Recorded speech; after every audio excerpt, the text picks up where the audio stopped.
los principios básicos de anatomía y fisiología cerebral, la importancia de evitar el daño cerebral secundario, describir la clasificación de lesiones cerebrales y definir una adecuada estabilización del paciente y las medidas para un tratamiento definitivo. Ahí en la descripción de los principios básicos de anatomía y fisiología, vamos a ver un poquito sobre la doctrina de Monro-Kelly y de las capas de la meninge, de la piel hasta los meninges y hasta la pía madre, para entender más fácilmente qué es un hematoma epidural, qué es un hematoma sutural, qué es un hematoma sucaranoideo y qué es un hematoma subclavial, que es un chichón. ¿Sí? Explicar la importancia de evitar el daño cerebral secundario es el mejor manejo de la fisiología de la doctrina de Monro-Kelly. Ya, el que sepa manejar la doctrina de Monro-Kelly maneja eso. ¿Sí? La clasificación de las lesiones cerebrales, pues, penetrante, cerrada. Vamos a usar también la escala de Coma de Glasgow y describir una adecuada estabilización del paciente y las medidas para el tratamiento definitivo va a depender en qué tipo de hospital ustedes estén. ¿Sí? De segundo nivel, tercer nivel, cuarto nivel. Obviamente, como en la clase pasada les comentaba, la cabeza va después. O sea, el paciente se puede morir, puede tener un trauma craneoencefálico severo, y ustedes tienen en la línea al neurocirujano diciéndole, hey, manden el paciente. Pero si el tipo o la tipa tiene un trauma esplénico y que hay que sacar el vaso, el cirujano no puede dejar ir ese paciente sin haber hecho la reanimación quirúrgica a ese trauma abdominal.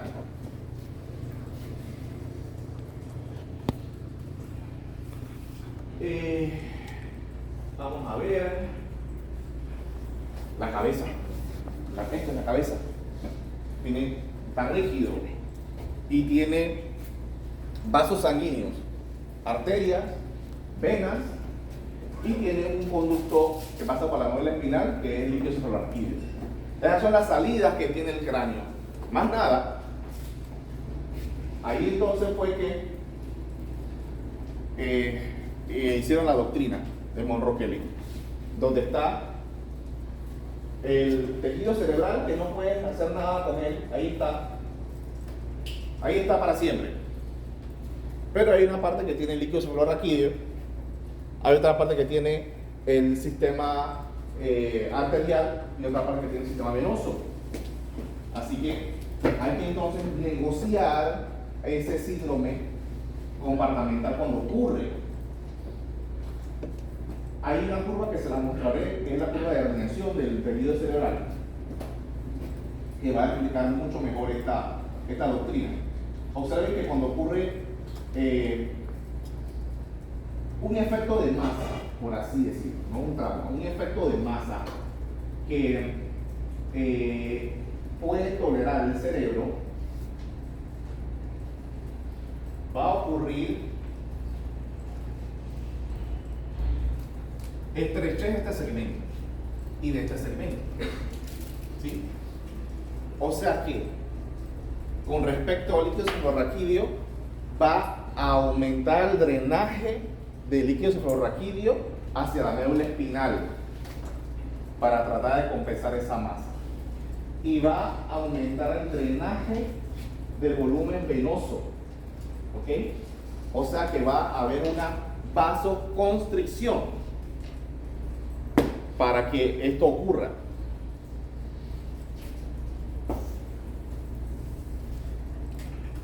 ¿Ustedes se acuerdan cómo se forma la vena yugular interna en la cabeza?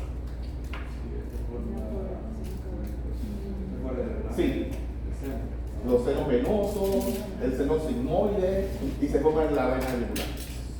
Todos esos senos venosos, en este caso, se comprimen y aumenta el drenaje hacia la vena yugular interna. y entonces aumenta la precarga, ¿verdad? Ok. Luego entonces ustedes escucharán en neuro, y que, pero ¿y entonces qué es el efecto del síndrome de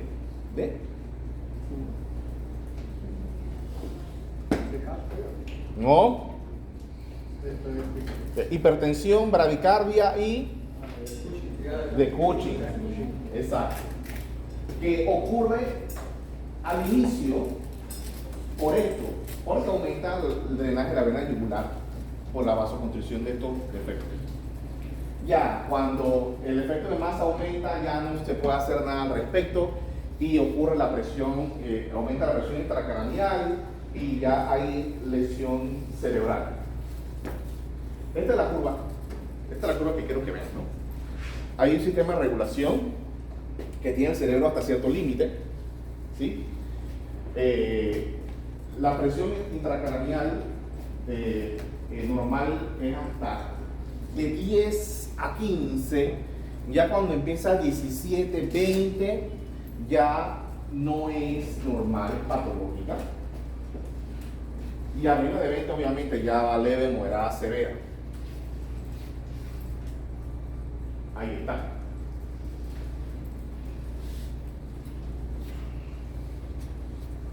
¿Y qué pasa con esa PIC? Esa PIC es importante porque hay una fórmula de presión de perfusión cerebral donde está metida la presión arterial media y la PIC. O sea que la presión de perfusión cerebral es la presión arterial media del cuerpo menos la PIC. ¿Sí? Entonces, para que se forme una gota de orina, ¿cuánto queda? 55. Ajá. Hasta 60, 55, exacto. Y ahí, entonces, cuando tenemos una PIC elevada, disminuye la presión de perfusión cerebral y ocurre entonces lesión cerebral secundaria al efecto de masa y a los efectos fisiopatológicos de la doctrina de Monroe-Kelly. Ya. ¿Ok? Entendido eso,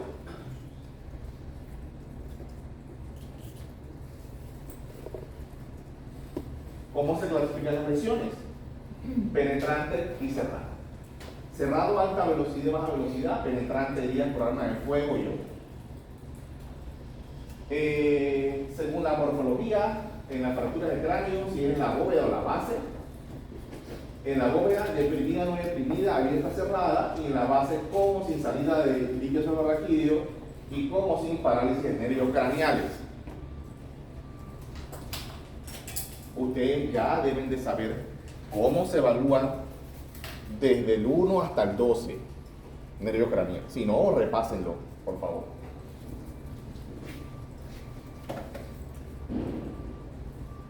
Según su morfología focal y difusa, que esta es la clasificación que ustedes van a ver mucho porque estos pacientes se le hace a los que está indicado el CAT cerebral. Y ahí es donde ustedes van a ver las lesiones, ¿sí? Vamos a ver el hematoma epidural. Pero antes de que veamos el hematoma epidural, vamos a ver esto, ¿sí? Recuerden esto. Recuerden esta figura. Toquen su cabeza, acaríciense el cabello, ¿sí?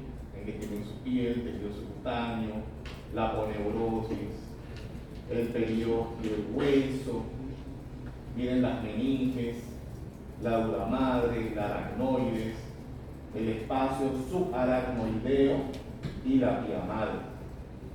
Recuerden que la vía madre está pegada al cerebro. Hay un espacio con un plexo coroideo, ahí no se produce qué. Y después viene entonces la aracnoides y subimos a la dura madre.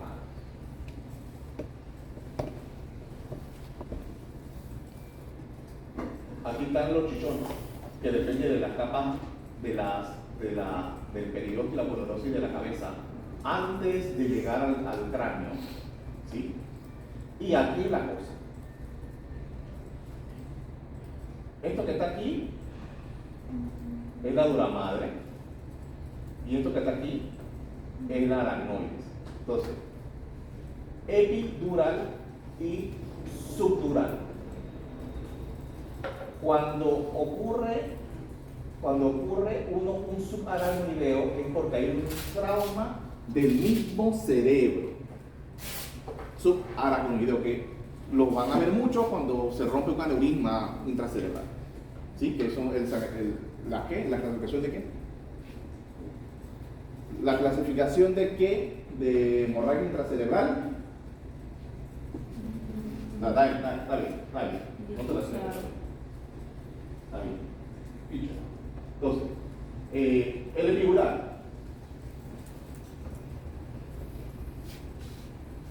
Se asocia con fracturas de cráneo y lo clásico es una ruptura de la arteria meningia media, que es rama de la carótida externa. ¿Y qué rama de la carótida externa?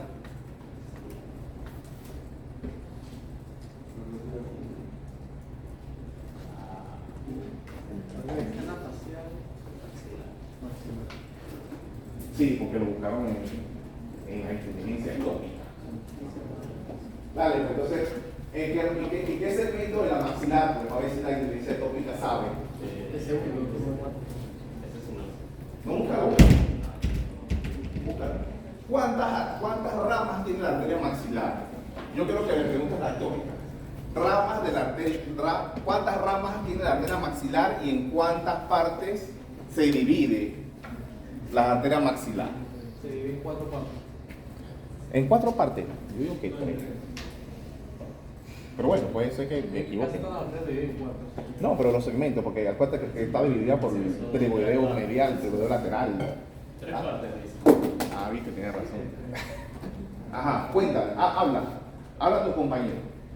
Mira que, porque uno piensa que la arteria meningia media, como se escucha meningia, viene de algo, del polígono de Willis por allá. Yo pensaba también eso, pero es de la carótida externa. Y no, yo diría, no, estás loco si la carótida externa es para la cara. Yo pensaba que no, es carótida interna y tampoco era. Porque la carótida interna, ¿cuántas ramas da en el cuello? 2. No, de ninguna. Exacto, tienes que gritar eso. En el cuello, la carótida interna no da ninguna rama. Entonces, háblame de la arteria maxilar. Bueno, son 3 secciones: mandibular, pterygoidea y pterigopalatina. La mandibular irriga la mandíbula, el labio y el mentón. La pterigoidea irriga los músculos que se usan para la masticación. La pterigopalatina irriga el techo de la boca, los dientes, los labios, los párpados y los oídos internos.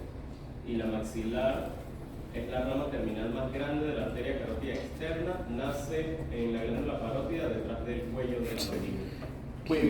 Muy bien. Entonces, esta lesión del hematoma epidural es arterial. Y para adelantarle, el hematoma subdural es venoso. ¿Sí? ¿Ok? Por eso que el epidural es más jodido que el subdural. En la velocidad de los eventos neurológicos. Ella puede estar bien con un hematoma epidural tranquila y le hicieron una tomografía. Hay una cosita ahí que veo, pero no te preocupes. Vete para la casa. O se deteriora rápidamente en 2 a 4 horas ese paciente.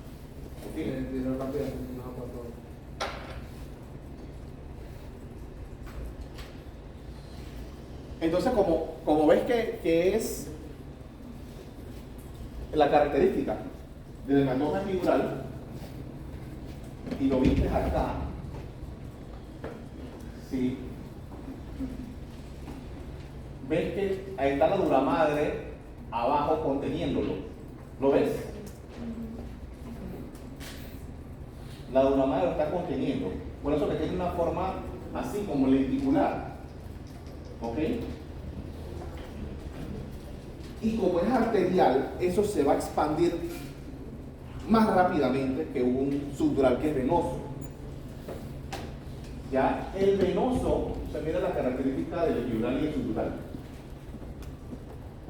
Epidural y el subdural por las lesiones de los senos venosos y va a estar entre la dura madre y la aracnoides. ¿Ya? ¿Ya vieron esa diferencia? Uno es por vena y otro por arteria.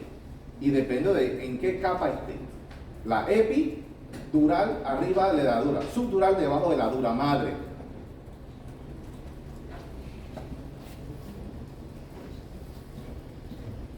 Ok. ¿Ya entendido eso? La lesión venosa. O la laceración cerebral, recurre a la cerebral.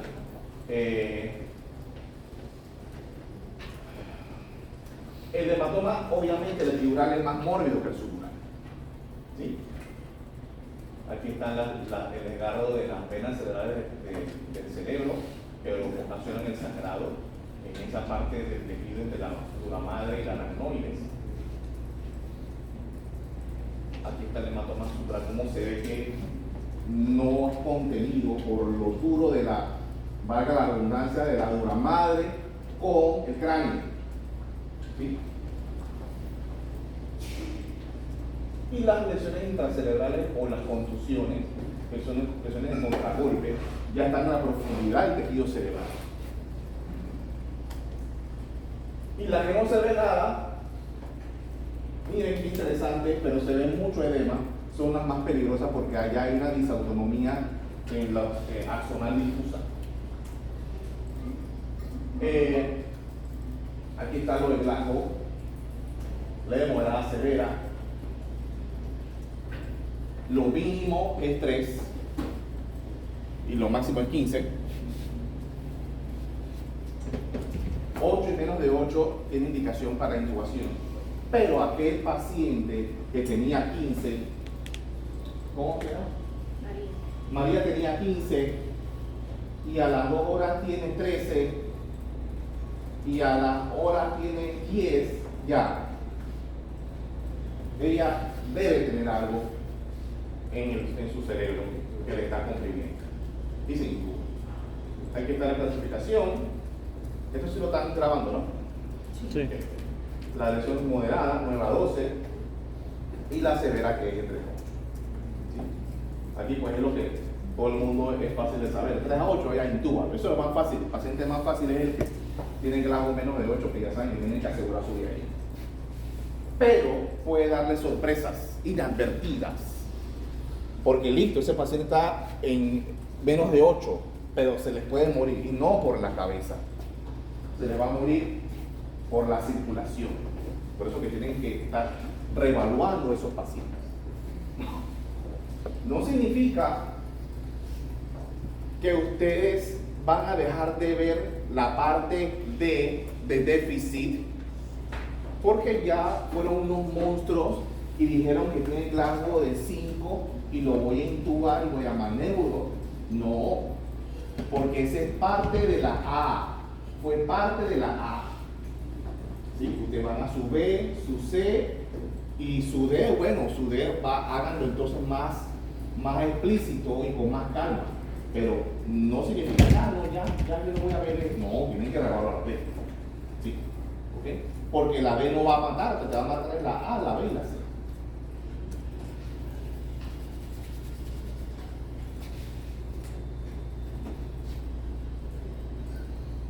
Ya esto lo vieron la clase pasada, el signo de batalla. Los pacientes con alto riesgo, que les comenté, como María, que de 15 bajó a 13, y tenía un hematoma epidural. El tratamiento siempre es el ABC. Miren cómo cambian las cosas. ¿Cómo cambian las cosas? A ver, aquí ABCD, oxígeno, ventilación. En la parte de ventilación, hace como 10 o 15 años se hablaba de que se recomendaba tener ese paciente hiperventilado.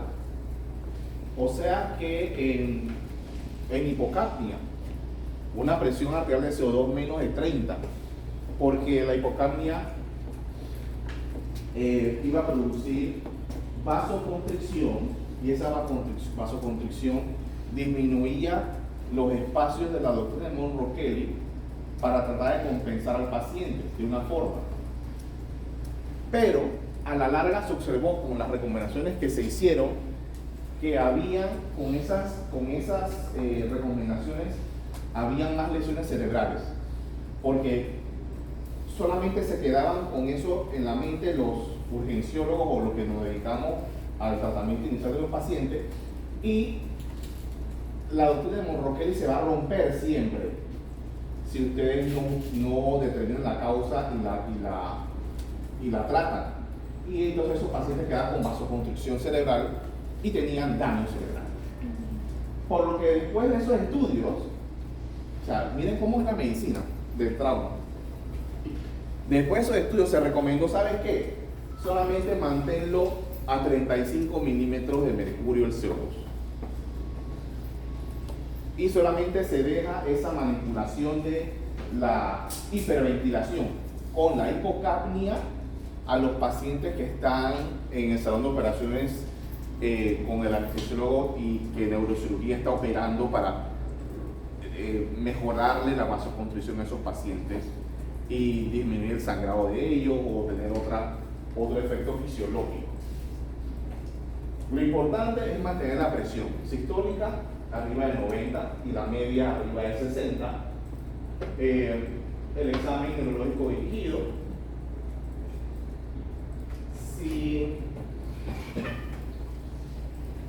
Si la midriasis o la anisocoria es derecha, la lesión ¿dónde está? Sí, En el labio izquierdo. Te moriste. Anisocoria es derecha, el daño está derecha, ipsilateral. El daño aéreo periférico. cruza, no, se vuelve. Si tienes midriasis en el ojo derecho, tu lesión está del lado derecho. Y tu función motora es del lado izquierdo. Pero es porque la lesión, o sea, es al nervio periférico. Es al núcleo. Si tu efecto de masa produce anisocoria derecha, yo también lo pensaba así. Yo dije, derecha y en fisiología de neuro me dijeron que esa se le usa. Sí, se le usa, la parte de pero digo, pero la evolución está acá arriba y tu hematoma cerebral está acá. Si tu efecto de masa está derecho, va a afectarte tu anisocoria del lado derecho. Y tu efecto mecánico o muscular con hemiplegia contralateral. Esa parte está clarita, pero la parte del loco no me terminé de cuadrar porque... Bueno, tienes 5 minutos para usar tu memoria ectópica, dale. Y sigo y discutimos. El núcleo parasimpático está del lado derecho, el lado contrario. El núcleo parasimpático. Me jodiste, ¿eh? El núcleo parasimpático, los nosotros está del lado contrario. Fíjate, dale, porque si no me jodiste. Y ya tengo que volver a estudiar con ustedes. La única manera que yo pueda decir que hemos encontrado de un lado es que las dos ojos de los estados o sea, que la única manera que yo puedo decir que la lesión, así que en los occidentales derechos, es que en los dos hemisferios ya no han aceptado los ojos. Por ahí yo lo veo como tú le llamas porque si es mecánico, y a yo le llamo. Si tienes una tomografía que tiene un sangrado o un hematoma en el hemisferio izquierdo, ¿sí? Tu déficit neurológico motor va a ser derecho, pero tu anisocoria va a ser del mismo lado de la lesión, izquierdo. Si no, tengo que regresar con ustedes a clases. Vengo entonces, o me quedo dando, ¿qué? ¿Cómo que viene? ¿Qué es la clase que viene ahora? Medicina legal con ustedes, para hacer el semestre con ustedes. ¿Ya lo encontraste? Diego. Dice que la anisocoria sugiere una afectación neuromotor porque inerva el efecto del iris, pero dice que puede ser por hernia bucal, por lesión directa al nervio periférico. ¿No me quieres salvar? O por Horner. ¿No me quieres salvar? No. Bueno, ustedes me avisan, pues entonces da clase con ustedes. Tienen que salir de esa duda antes que me vaya de aquí. Bien, sigo. Entonces, la consulta precoz es con neurocirugía. ¿Sí? Ok, vamos. Esto es lo que les comentaba. La presión objetivo es 35. Antes, la presión objetivo era menos de 30. Pero ocurrió esos eventos catastróficos en los manejos de los pacientes con lesiones cerebrales y con la técnica de la hipocapnia. Así que ya dijeron, ¿sabes qué? Manténlo normal, en 35, ¿sí? Para que no ocurran esas lesiones. Para el edema cerebral se pueden dar dosis de corticoides o mannitol. Y si el paciente convulsiona, dar anticonvulsivantes, pero que antes también uno daba una dosis de Epamin a estos pacientes de trauma craneoencefálico, ya no se recomienda y se da si ocurre el evento. ¿Ok? Quirúrgico, si hay una herida abierta, o si hay que hacer un trépano a un hematoma de fibrosis subdural. Diego, ¿ya? O sea, aquí me sale que la midriasis es un efecto ipsilateral por comprensión del tercer paracranial. Sí. O sea, que está fuera del tallo. Sí. Está dañado el nervio periférico. No, pero ¿cómo así? ¿Dónde tú tienes el límite? ¿Cómo tú defines un daño de nervio periférico y un daño de nervio central? ¿Cuál es el límite anatómico? O sea, la estructura donde sale el nervio. Pero busca. Límite anatómico para... El cuento. No, ese es el parasimpático. No, es Ven. A ver, esto es fácil, no se confundan. Bien. Sí, es de la individual. La doctora está saliendo, mira, ve, ella es periférica. una vez sale. Ya, exacto. ¿Por qué te confundes? La usa... Sería esta la bien. Estás en origen aparente. No, pero búscalo, no te puedes quedar con esa duda, porque si no, dejas a todos con la duda. Le tienes que poner aquí, con el que... Ok. Y ahora vamos con el que tenemos que usar. Bueno, explícalo con la imagen ahí. Sí, pero el problema no es esto, sino el problema es que se confunde qué es lesión periférica y qué es lesión central. Diego. O sea, cuando hablamos de lesión periférica estamos hablando de que se afecta el nervio una vez sale de su origen aparente. Claro. Y central Desde la médula espinal, Diego. De las astas de la médula espinal. Sí. Nervio periférico. Estamos hablando de bóveda craneana. O sea, no, sí, pero el nervio craneal, o sea, lo estoy considerando como periférico. El nervio craneal lo estás considerando como periférico. Bueno, en verdad... Es periférico al tallo. Ya, está bien. Sí, es cierto, es periférico al tallo, pero no es lesión periférica. O sea, O sea, estamos hablando ahora motoneurona es superior como cuando hablamos y de motoneurona la inferior. periférica, estamos hablando de que es el nervio, el mismo nervio y no el núcleo. Claro, exacto. Ya, ok. Gracias. Bien.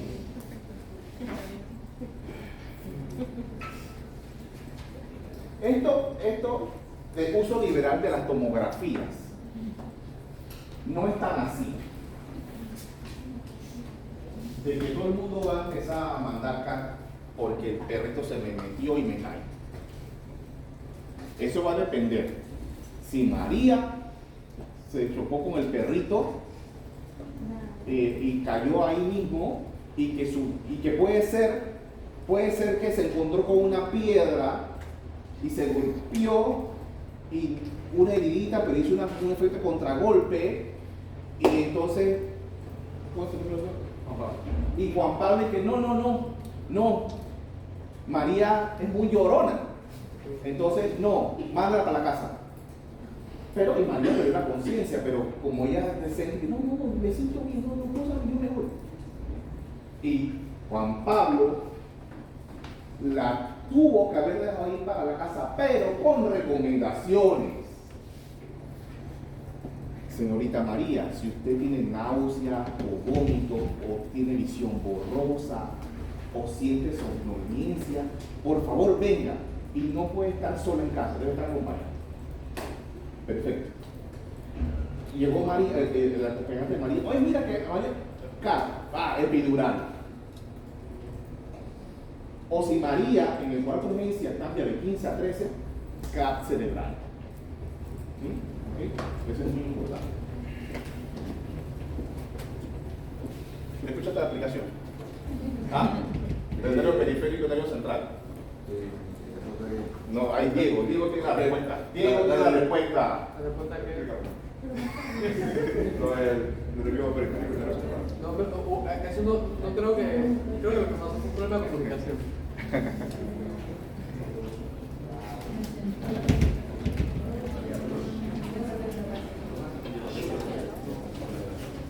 Ok. Doctor, ¿cómo te llamas? Aldair. Aldair, ven acá. ¿Dónde está la vaina? Ven, doctor. No, que lo tiene.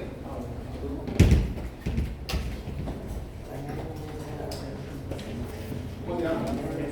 Pedro. ¿Tienes alguna patología en el superior vascular? No. Ok, dale, sí, Soso. Ah, no, lo voy a poner porque él sabe. Entonces, supongan que Jesús, miren, el torniquete lo vamos a utilizar en diversas, no en todos lados, no en el cuello, obviamente, sino para proteger las articulaciones distales de los músculos superiores o lo más cercano, en este caso, a la arteria axilar. ¿Okay? Porque si no, lo que ustedes van a hacer es compresión. ¿Sí?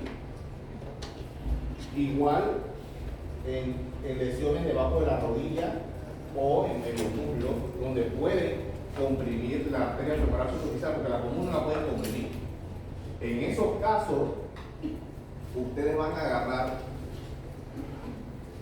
o todas las gasas del hospital, que en este caso no van a tener gasas, o todos los trapos limpios, si pueden, donde estén ustedes. Y si es un hueco, meten, y siguen metiendo, y hacen presión.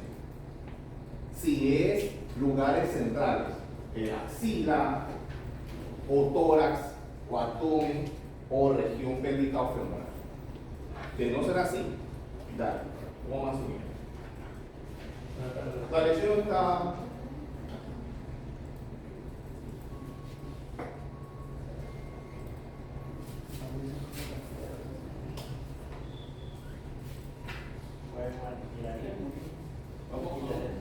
Vamos a... Se quedó muy atrás.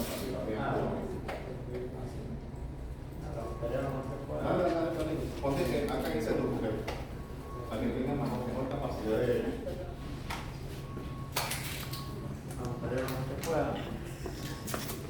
En este caso no lo voy a apretar demasiado porque le va a doler y bastante.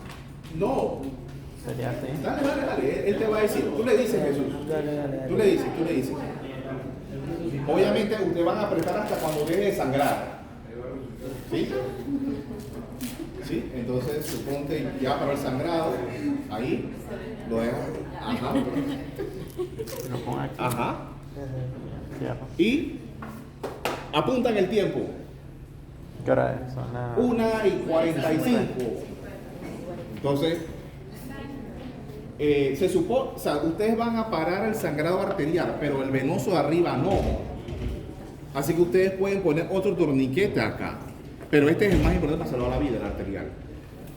Ustedes van a esperar 20, 30 minutos, porque van a irse corriendo para el hospital. Y aflójalo. Sí, ya. Aflójalo un poquito, lo aflojan y hacen presión. ¿Sí? Hacen presión. ¿Sí? Esperan 3 a 5 minutos que haya perfusión y nuevamente lo aprietas. ¿Sí? Y así sucesivamente hasta llegar al hospital. También lo puedes hacer con un esfingomanómetro, nada más que se lo vas a ensuciar todo. ¿Ok? ¿Ya? ¿Listo? Listo. Vale, termine de pasarlo por favor. Entonces, seguimos con tomos electrónicos en 9 minutos. No es posible. Record. Lo más importante en trauma esquelético es el sangrado externo, y ya vieron que vamos a usar el torniquete o compresión. Lo segundo importante es la inmovilización de la estructura musculoesquelética, en este caso del hueso. Y lo tercero es irrigar y enviar al hospital correspondiente. Estas son sus competencias que deben cumplir.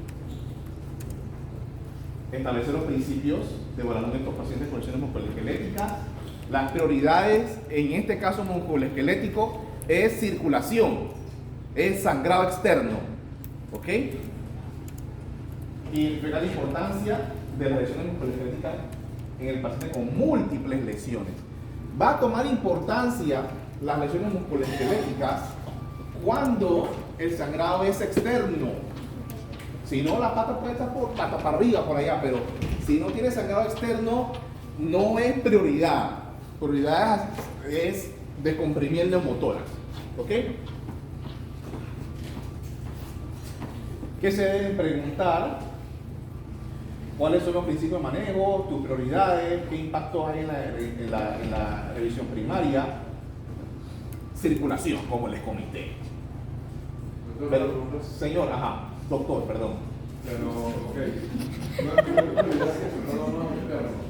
Pero al ser un sangrado interno no puede generar un tipo de compartimental. Sí, claro. Pero sería menos. Claro, pero mira, lo que acabas de decir. ¿Te acuerdas que en fractura pélvica el sangrado es interno? Pero es abdomen pelvis. Ahí ya domina el nivel ABC. En el ABC, en el C, ahí es tórax, abdomen, pelvis y huesos largos. O sea, está metido en el hueco. ¿Ya? O sea que no se te va a ir. Por eso que es importante ir en orden.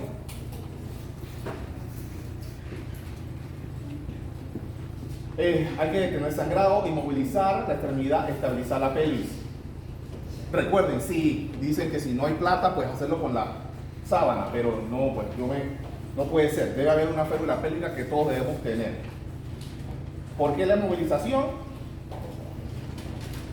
Porque previene mayor lesión imperial sanguínea, mantiene y restaura la perfusión, alivia el dolor, importante durante la evaluación no retrasarse. Inquietudes tempranas, el compromiso vascular de fracturas expuestas con infección, pero más que nada el compromiso vascular porque va a provocar pérdida de tejido distal. ¿Cómo evalúo y manejo el compromiso vascular? Después de que nosotros alineemos esa fractura e inmovilizamos esa extremidad, vamos a evaluar la parte vascular de ese paciente. Podemos considerar estudios Doppler y podemos considerar arteriografías de esa extremidad. Hay que saber cómo fue esa energía cinética, si fue grande o fue pequeña, y por eso la importancia de la explicación de los técnicos de urgencias en las lesiones. En la fractura expuesta, férula, limpiar, considerar factor tiempo. Recuerden que lesiones vasculares ya más de 6 horas de hipoperfusión hay daño de... Iba a quedarme un tiempo hablando sobre eso, pero no tenemos tiempo. Hay daño de la vasa nervorum.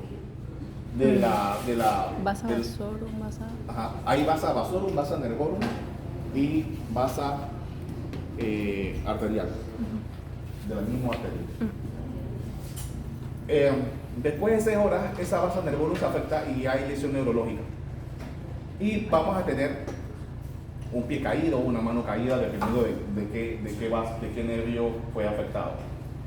La revisión secundaria de estos pacientes viene la parte de mirar, sentir y escuchar igual.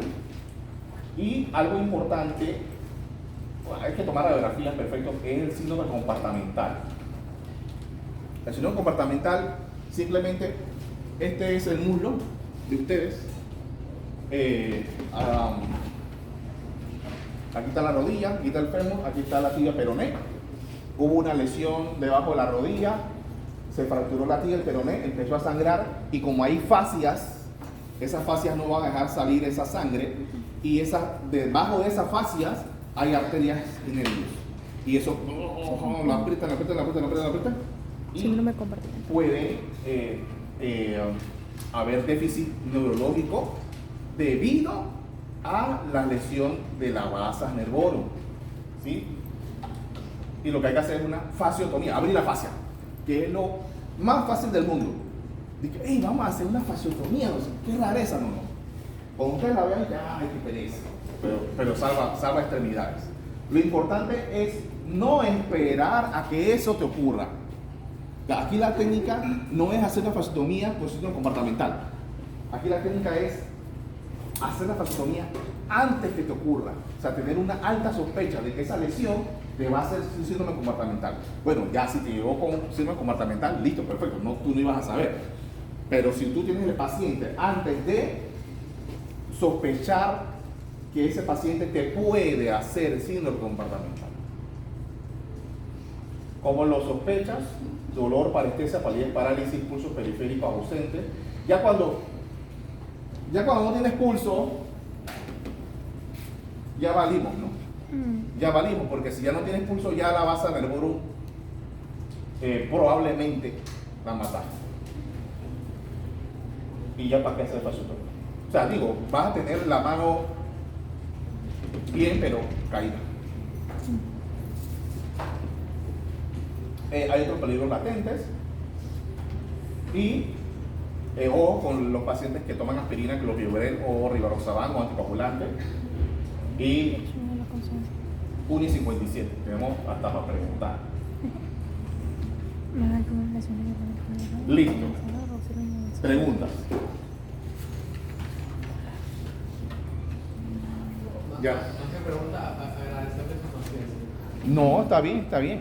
No, es que no podemos quedarnos con dudas. De aquí no me ven más hasta que hagamos los talleres de trauma con el doctor Néstor Vega Lluís. ¿Cómo uno para el sangrado de los huesos? Claro, lo detiene. ¿Ellos mismos se detienen solitos? No, mira, el sangrado de los huesos, estamos hablando de la médula ósea del hueso o la arteria que pasa por el hueso. Porque el sangrado del hueso, claro, es torniquete. Y la consulta cardiovascular, ¿no? O vascular periférico para parar la lesión. En ese caso, si hiciera torniquete. Hace torniquete arriba y abajo y te vas a un lugar donde haya un ciudadano médico que sepa suturar arterias y venas. Que no generalmente puede ser cardiovascular, puede ser Buen cirujano. un buen cirujano, exactamente.